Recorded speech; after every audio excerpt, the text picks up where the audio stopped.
ঠিকই তো, আমি কিন্তু তোমাকে আপনি বলতে পারবো না। হ্যাঁ, তোমার সঙ্গে আমার আগে তো আলাপ হয়নি, এই এখন বুঝে নিলাম যে তুমি কে। তুমি যে আমার পিকলুকে বাঁচিয়েছো বাবা, আমি আমি যারা যারা বাঁচিয়েছি সকলের কাছে খুবই কৃতজ্ঞ। সকলের কাছে আপনি কৃতজ্ঞ? ওমা হ্যাঁ, তাই তো, সকলের কাছে কৃতজ্ঞ হব না? ওটা কি আর বয়সের ওপর নির্ভর করে? পিকলুকে যে ডাক্তারবাবু দেখছিলেন উনি তো কি একটা সেমিনার ছিল বলে বিদেশ চলে গেলেন। ভাগ্যিস তুমি ছিলে, নয়তো কি যে হতো। আমাদের তো এটাই কাজ, আমরা তো হসপিটালে থাকি এই জন্যই, পেশেন্টকে সার্ভিস দেবো বলে। আপনি যেমন সংসারকে সার্ভিস দিয়ে চলেছেন, আমাদের সার্ভিস দেওয়ার জায়গাটা আলাদা, এই জন্য কৃতজ্ঞ হওয়ার কিছু নেই। যাক মিস্টার অনুজ, তাহলে আপনি এখন ভালো আছেন তো? আপনি কথা বলুন, চুপ করে আছেন কেন? না না, আমি এখন ঠিক আছি, আই এম ফাইন নাও। কিন্তু আপনাকে দেখে অতটা চাঙ্গা লাগছে না কেন? আপনার তো আরো বেশি চাঙ্গা থাকা উচিত। আপনার চোখ মুখ এরম কেন? চোখ মুখে সেই ফ্রেশনেসের ছাপটা তো পাচ্ছি না। কি হয়েছে এটা কি? জানি না, মানে আমি কিন্তু ওর খাওয়া দাওয়া যত্ন আত্তীর সব নিজেই করছি। তা সত্ত্বেও যে ও যে কেন এমন হয়ে আছে, চাঙ্গা হচ্ছে না, বুঝতে পারছি না। আস্তে আস্তে ঠিক হয়ে যাবে,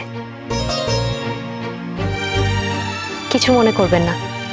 আমি আমি হয়তো আগ বাড়িয়ে কথাটা বলছি, কিন্তু আমি না আমার ভাইয়াটাকে খুব ভালোভাবে জানি, সেই জন্যই বলছি। এক্ষুনি যদি আপনারা আশা করেন যে ও একেবারে চাঙ্গা হয়ে যাবে, সেটা কিন্তু হবে না। এর মধ্যে আবার জানাজানি কি আছে মিঠুদি? ডাক্তারবাবু ওকে মেডিসিন দিয়েছেন, তাছাড়া বাড়িতেও ঠিকমতো খাওয়া দাওয়া হচ্ছে, যত্ন আত্তি হচ্ছে, যখন ও চাঙ্গা হয়ে উঠবে। চাঙ্গা হওয়ার সাথে সাথে চাঙ্গা না হওয়ারও যে একটা কথা মিশে আছে, সেটা হয়তো তুমি জানো শিরিন, কিন্তু মানতে চাইছো না। মানে? আরে না না, যা বললাম তুমি তো শুনতেই পেলে। ভাবো একটু, বুঝতে পারবে। আচ্ছা, এইভাবে কথা বলবে? ডক্টরকে কি খাওয়াবে মিঠি? হ্যাঁ হ্যাঁ, সেই তো। আচ্ছা, আপনি কি খেতে পছন্দ করেন বলুন? নোনতা নাকি মিষ্টি, নাকি দুরকমই নিয়ে আসবো? যেটা আপনি বলবেন আমি সেটাই আনবো। তবে আজ কিন্তু না খাইয়ে ছাড়বো না। আপনার চিকিৎসায় আমার ভাইয়া একদম সুস্থ হয়েছে, তাই আপনাকে কোনো মতেই না খাইয়ে কিন্তু ছাড়া যাবে না।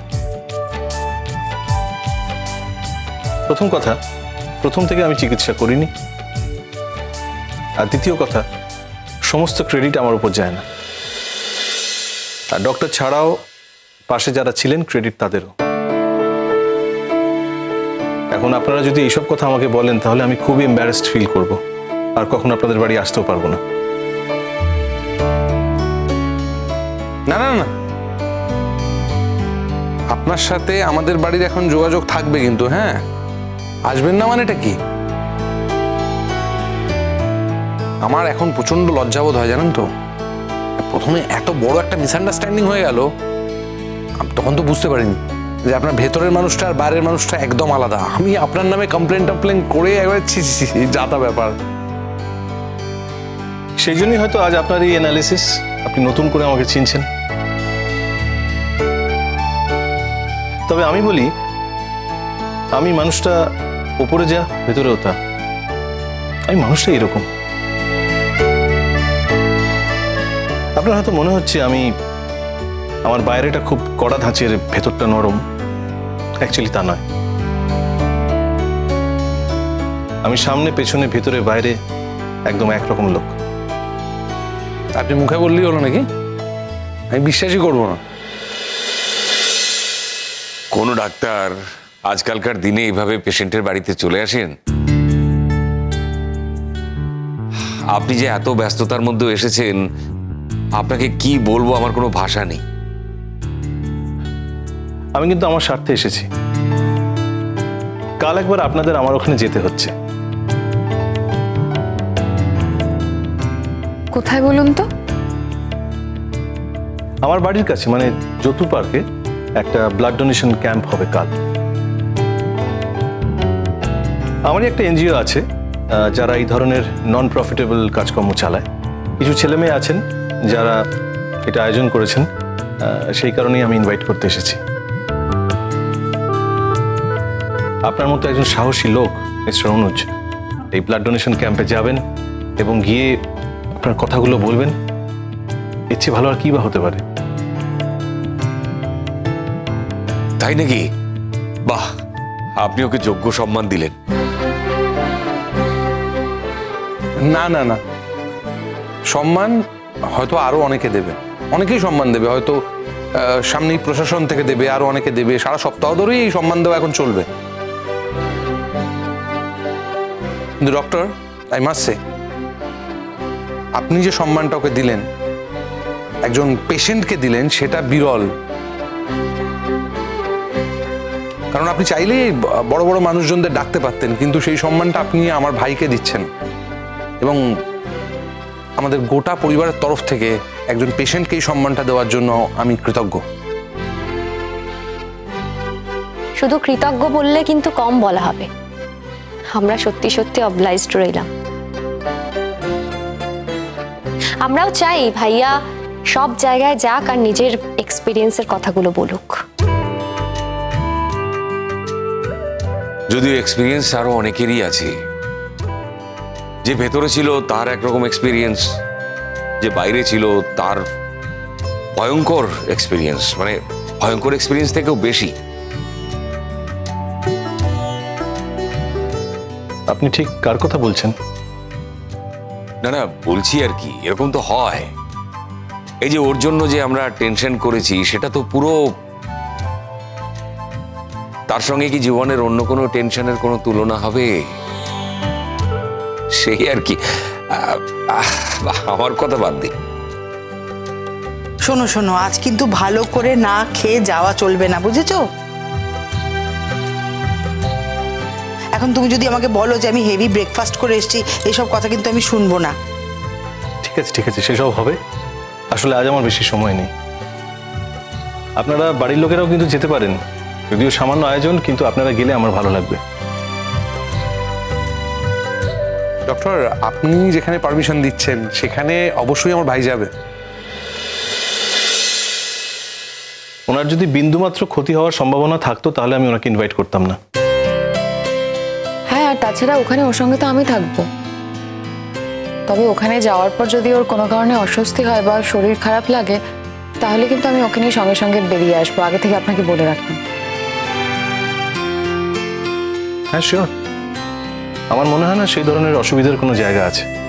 কিছুক্ষণের ব্যাপার, যাবেন, কিছুক্ষণ থাকবেন, তারপর চলে আসবেন।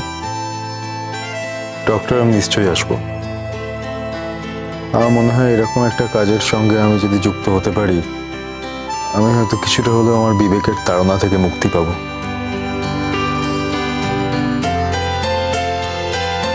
না, কিরকম একটা কাজ আমি ঠিক বুঝলাম না। বিবেকের তাড়না আবার কি? তোমার বিবেকের তাড়না কেন হতে যাবে? বিবেকের তাড়না যদি হওয়ারই থাকে তাহলে সেটা অন্যদের হওয়ার কথা। তোমার কেন বিবেকের তাড়না হবে আমি তো বুঝতে পারছি না। সব কথা তুমি বুঝবে শিরিন, যেরকম তো নয়। নাই বুঝতে পারো। বিবেকের তাড়না আমার আছে। হ্যাঁ, আমি একটা যুদ্ধে গিয়েছিলাম, একটা লড়াই করেছি ঠিকই, কিন্তু এই লড়াইটা আমি একা করিনি। এই লড়াইতে আরো অনেক লোক যুক্ত ছিল, কিন্তু ঘটনাচক্রে সম্মানটা আমাকে একা দেওয়া হচ্ছে। আমি এটাও জানি যে আমি যদি এই সম্মানটা না নিই, এরকম নয় ব্যাপারটা, সেই সম্মানটা অন্য কেউ পেয়ে যাবে।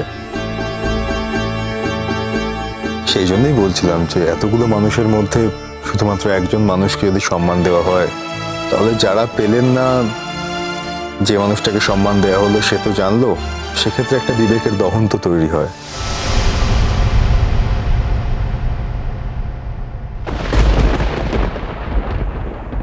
আমরা শুনলাম অনুজ চ্যাটার্জির কথা। উনি যে ওনার বক্তব্যের মধ্যে শের কথা উল্লেখ করলেন, আর সেই শের সন্ধান আমরা পেয়েছি।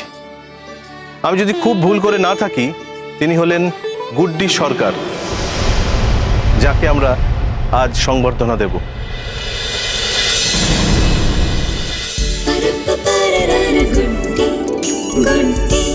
চলো চলো চলো চলো চলো পাল্টাই